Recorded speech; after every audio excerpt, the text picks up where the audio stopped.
Selagi Pak Surya Paloh, fight back without hesitation for the sake of a better Indonesia. Kali ini giliran Partai Nasdem, ketiban sial salah satu pengurusnya dan juga sebagai pejabat menteri terjerat kasus korupsi.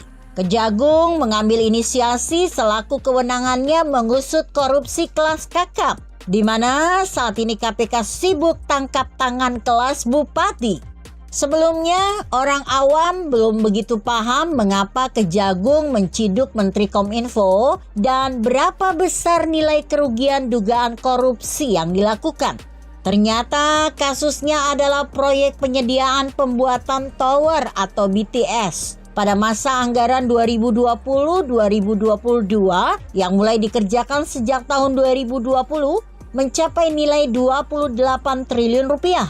Namun dari BTS yang direncanakan dibuat sejumlah 4.800 unit, dari temuan BPKP ternyata hingga tahun 2021 baru dibuat sejumlah 985.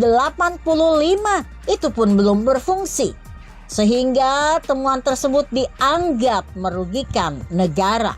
Dari kasus inilah Partai Nasdem sesuai dengan singkatannya lagi panas adem. Apalagi sedang menghadapi kontestasi Presiden 2024 mendatang. Sehingga situasi ini bisa mempengaruhi opini publik terhadap Partai Nasdem yang digawangi oleh Surya Paloh.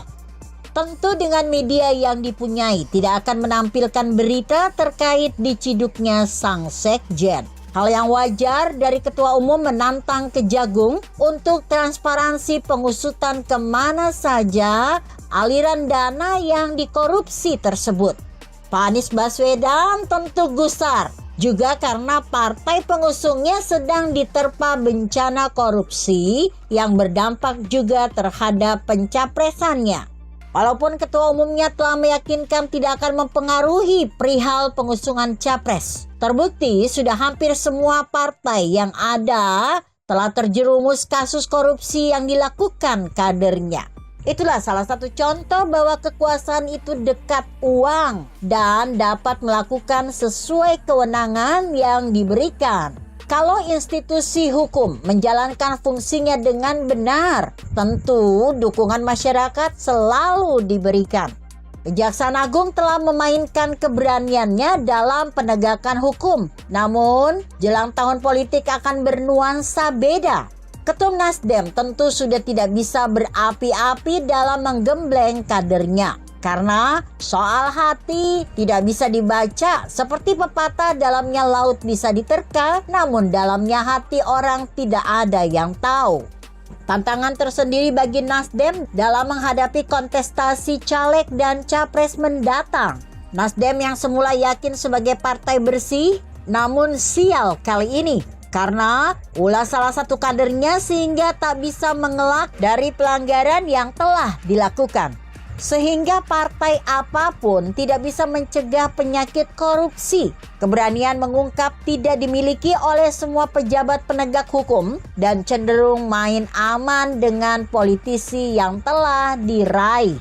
Nasdem juga telah dikompori oleh Amin Rais, yang mana pejabat Jaksa Agung periode lalu juga dari kader Nasdem diminta untuk pukul balik karena diyakini memegang dokumen atau bank data korupsi yang ada dan berpotensi untuk diungkap ke publik.